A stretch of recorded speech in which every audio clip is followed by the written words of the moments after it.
recebemos a informação de que ele está saindo nesse exato momento. Nós vamos tentar imagens ao vivo.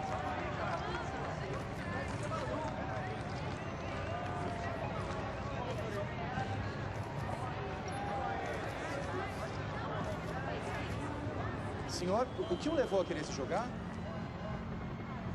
O senhor, por que o salvou? É parente? Boa sorte, meu amigo.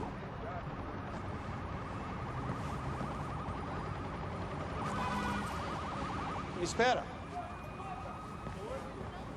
Espera!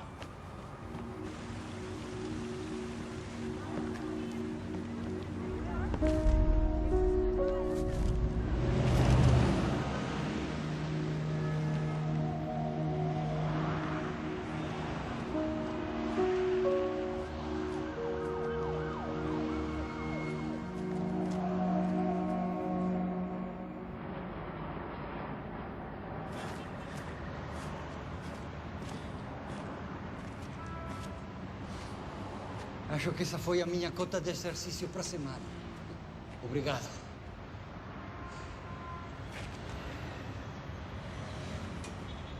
Calma.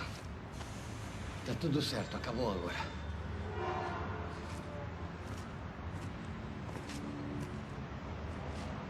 Escuta. Minha casa é humilde, mas é tudo o que eu posso oferecer. Obrigado. Vai para onde, então? Sua casa? Só por hoje. Você descansa e amanhã faça o que quiser da sua vida.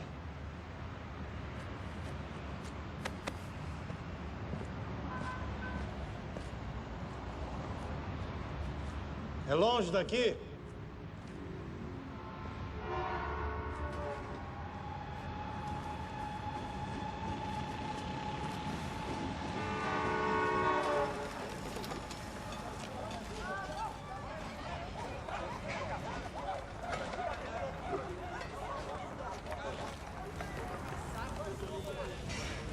Chegamos.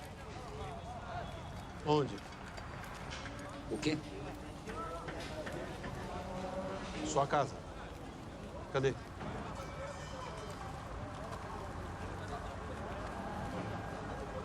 Você tá falando sério? Sim. Aqui? Aqui. Você disse que a gente ia pra sua casa. Cadê a sua casa? Minha casa é o mundo.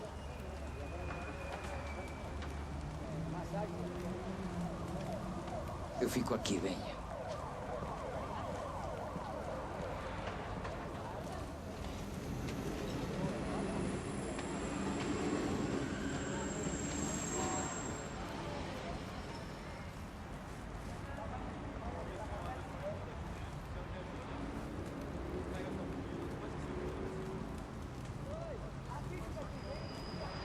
Por favor.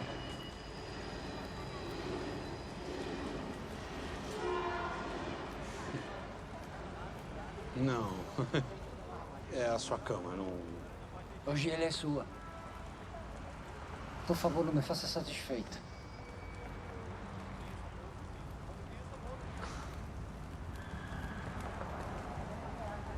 Obrigado. Eu acho que não peguei seu nome. Júlio César. Prazer, Júlio César. Prazer.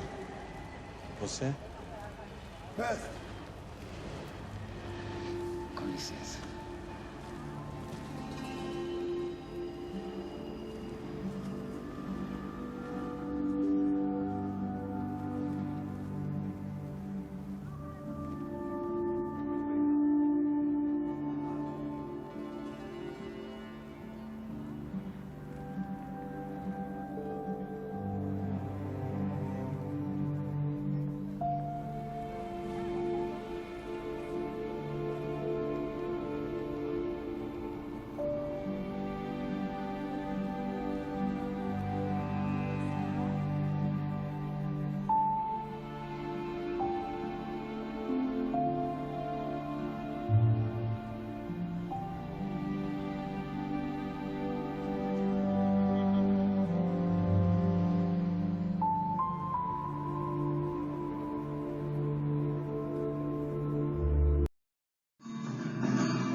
irá dizer que não existe razão nas coisas feitas pelo coração?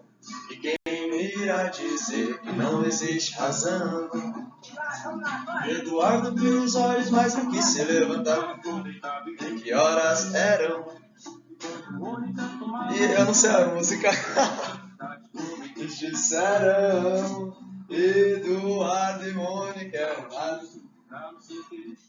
Bom, vocês já viram que eu não sou realmente o cara para cantar nenhuma música, né? Então vamos seguir aí adiante, mas o que importa é começar aí com Eduardo e Mônica, com tentar entender aí as facetas do humano, o que é o ser humano, e mais uma vez, bom dia a todos vocês. Então vamos lá, começando a nossa aula, capítulo 6, né? O que é o homem? Então, para tentar entender o que é o homem, né, eu passei aí uma película, um pequeno trecho do filme O Vendedor de Sonhos, né? E aí também um pouquinho dessa introdução aí de Eduardo e Mônica, vamos ver o que a gente pode aprender com eles, tá? Então, para a gente iniciar a aula, um filósofo uma vez chamado Blaise Pascal, do século 17, ele vai nos falar que a razão, o coração possui razão que a própria razão desconhece, né? Então, quer dizer, dentro da humanidade humana, dentro daquilo que é indefinido, existem razões que a nossa própria razão não consegue conhecer, né? Então, como que isso acontece, né? Blaise Pascal, quando ele vai pensar a respeito de Deus, ele vai falar que Deus é uma grande aposta, né? Por que uma grande aposta? Porque se existir, ok, ele vai para o céu, tudo lindo, maravilhoso, nada dá errado. Mas que se não existir também, ele não está perdendo nada com isso, então é melhor apostar que sim. Pelo menos ele não perde, ele só ganha. O que isso quer dizer? Quer dizer que ele, já na sua fase já pré-moderna, né, ele já começa a buscar o homem como centro de si e não mais o homem como um fundamento de Deus. Embora que seja esse Deus, e aí a gente tem a figura de Jesus Cristo, que seja a grande raiz, a grande energia potente aí que permite o homem conhecer a si mesmo, né? Como assim? Deus é um ser infinito, né? Então você não consegue. Se eu perguntar para você qual que é o Deus mais potente, aquele mais forte, mais grandioso, né? Aquele Deus anterior a Jesus Cristo ou no início ali da Idade Medieval, século V, de Santo Anselmo, não, Santo Anselmo vem depois, mas de São Bento, né? De Núrcia, ou o Jesus Cristo atual das igrejas católicas, evangélicas, espíritas e etc. e tal. Eu poderia dizer que ele é infinito, então não existe Deus mais poderoso. É Deus, Deus, Deus. Deus. Então, se ele é infinito, ele não se esgota. E aí, como que eu vou acreditar num ser infinito? Na figura de Jesus Cristo.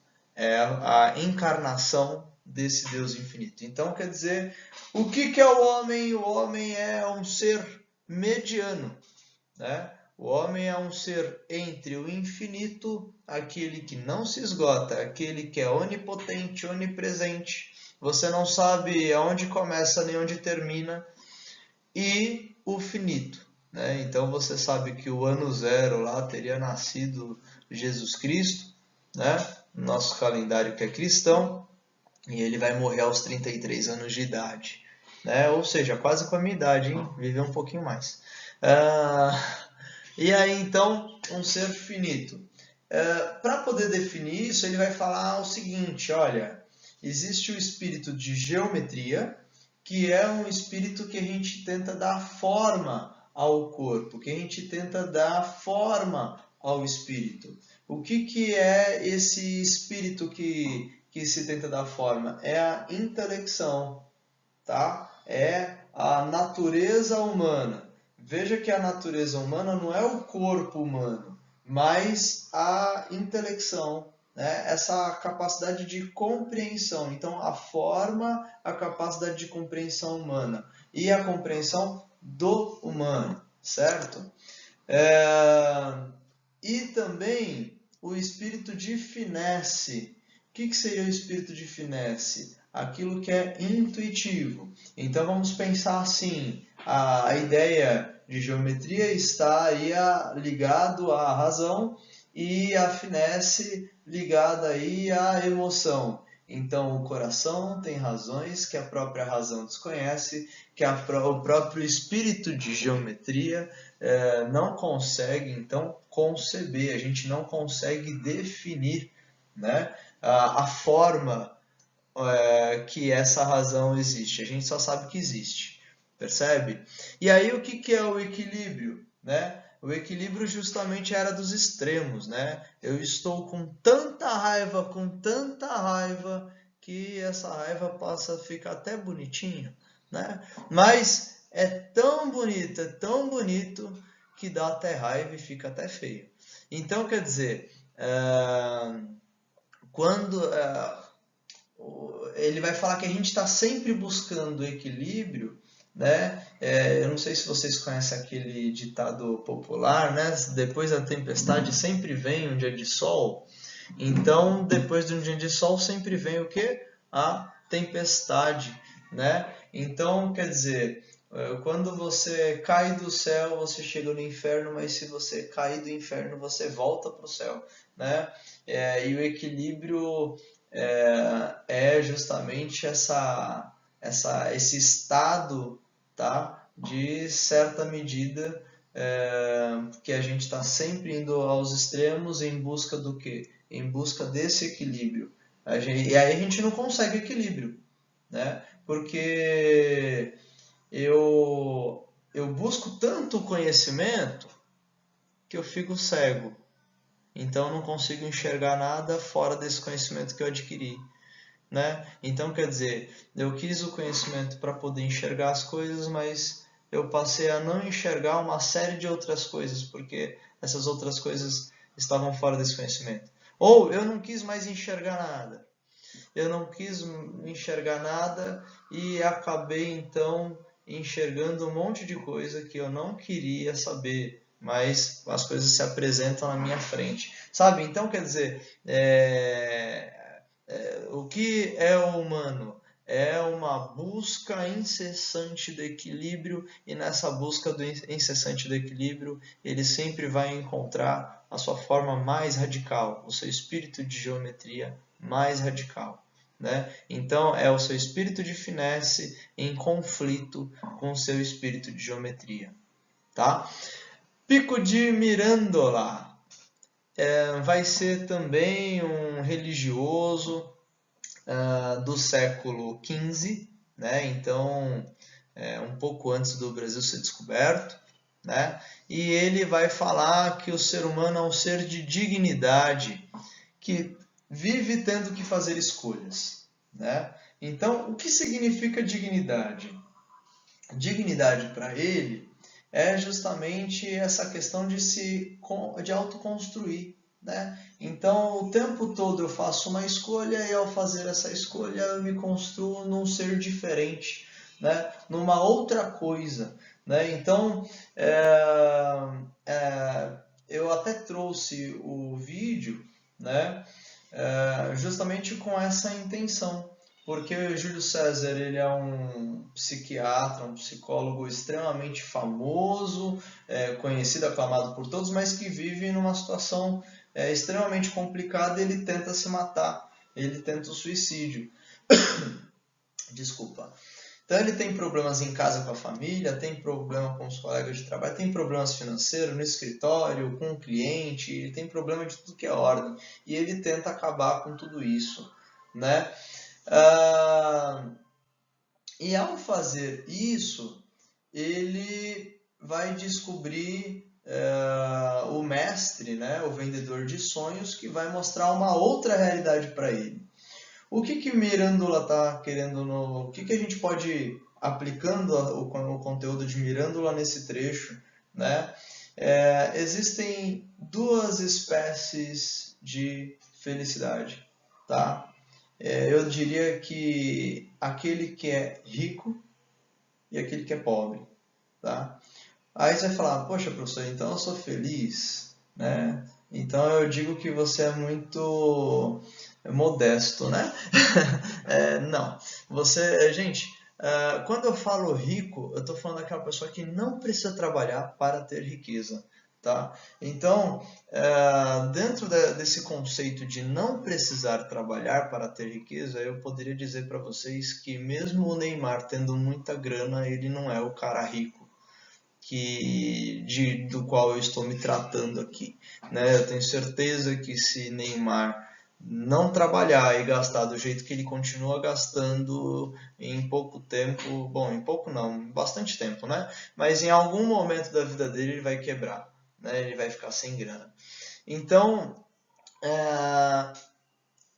quando eu falo rico, são as pessoas que realmente possuem uma condição social que eles possuem outras pessoas trabalhando por eles e eles não precisam trabalhar, tá? Eles só acompanham ali o valor que eles possuem todo mês, tá certo? E por que essas pessoas são felizes? Porque elas vivem do jeito que elas querem viver, fazendo o que elas desejam fazer o tempo todo. As situações não se apresentam para ela de modo que ela seja forçada a agir de modo tal e qual, né? Mas por outro lado também existe a outra felicidade, que é a felicidade de quem não tem nada, do miserável, do moribundo, né? Por quê? Porque também é uma forma acabada, né? Qualquer coisa que ele ganhar é alguma coisa. Então, o governo deu R$200 para poder lidar aí com os problemas econômicos diante da quarentena, né? Então, R$200 para mim e para você parece ser uma brincadeira, né? Tá tirando sarro com a minha cara. Mas R$200 para uma pessoa que vive na rua, que passa fome, cara, tô no céu. Eu não tinha nada, agora eu tenho R$200. Então, você percebe que o pobre, no seu estado de miséria, né, no seu estado mais profundo da miséria humana, ele também é feliz, né, no sentido de que ele não entende a dor tal como a dor do modo como nós entendemos, entende? Então, o que é o homem para Mirândola, né? É um ser de dignidade, ele então constrói tudo isso, é um ser entre o céu e a terra, né? Então ele não tem a forma dos anjos, porque os anjos são uma forma acabada, ele não tem a forma dos animais, que os animais também têm uma forma acabada. Exemplo, um cachorro, ele chega, pula em você, ele faz carinho, você faz carinho nele, ele está feliz. Por que hoje as pessoas não querem mais ter filhos, querem ter animais? É mais fácil ter um gato e um cachorro, porque é uma forma acabada, entende? Ele não vai reclamar com você, ele não vai dizer que não pediu para nascer, ele não vai dizer que vai morrer amanhã, ele simplesmente vai viver. Pronto. Assim como os anjos que vão lá, né, fazer a proteção, a vontade de Deus e etc e tal. Ponto. Então, o homem é um ser de dignidade. Ser dignidade é você poder fazer escolhas e, ao fazer escolhas, fazer aquilo que você significa ser inacabado, né? Então, ser digno é ser inacabado, tá? O homem é um ser inacabado. Próxima definição em Scheller, né? O que é o homem? É uma espécie de trialismo, né? Então, espírito, intelecção e matéria. Personalidade, uma coisa transcendente, né? Então, o tempo todo eu estou tentando explicar o que eu sou, né? Qual que é a minha personalidade? Então, com os meus alunos eu sou uma coisa calma, com o meu filho, eu sou uma coisa mais nervosa, né? Com uma namorada no início de namoro, eu sou uma coisa doce, fofa, e depois, quando a coisa já tá rolando, já tem anos aí de namoro, eu sou uma coisa folgada, preguiçosa, sem vergonha. Então, assim, a personalidade ela toma várias formas, né? E a gente faz o que com a nossa intelecção, querendo dar formas, né? Querendo explicar essas personalidades todas, né? Só que essas coisas são mutáveis o tempo todo. Então a personalidade é uma coisa transcendental. Ela ultrapassa os limites da nossa razão. O homem é também um ser intelectivo, aquilo que quer dar razão a todas as coisas. E o corpo é a nossa matéria, né? Então aqui eu estou com barba, se eu tiro a barba eu fico mais novo, se eu deixo a barba crescer eu fico mais velho, eu pinto o cabelo, eu coloco lente, né? Então eu posso parecer outra coisa, faço uma plástica, né? Diminuo a orelha, olha que delícia que ia ser, ia ser outra coisa, certo? E aí, para finalizar nossa aula com Ernest Cassirer, e Cassirer vai falar que o animal, beleza, é um animal racional, tá, mas e aí, o que vai além da razão? A emoção. Então, o homem é um animal simbólico, né? E ser um animal simbólico significa viver entre a razão e a emoção. Né? Significa que utiliza os mitos, a linguagem e a ciência para poder compreender, se envolver e dar sentido às coisas, né? Então, o humano, o homem, é um animal que precisa dar sentido. Então, qual que é o sentido de viver? Não tem sentido nenhum. A vida, ela simplesmente existe. Agora, o que eu como humano faço? Eu não posso dizer que as coisas são por acaso, nada é por acaso. Se o vendedor de sonhos apareceu naquele momento e viu que o cara ia se jogar, foi porque Deus colocou ele, estava ali para poder salvar o Júlio César, né? Eduardo não conheceu Mônica por acaso. Se Eduardo foi para aquela festa naquele dia, é porque ela é a mulher da vida dele, né? Se você está assistindo essa aula, é porque você precisa de nota. Então você percebe que nós precisamos o quê? Criar sentido para poder entender as nossas ações, o que desejamos fazer, as nossas escolhas, né? O que deu certo e o que deu errado, ou seja, para poder se envolver com a vida, para poder dar sentido à vida e para poder decidir, deliberar sobre a vida. Espero que tenham gostado da nossa aulinha. Qualquer coisa é só tirar dúvida. Um abraço a todos, até a próxima.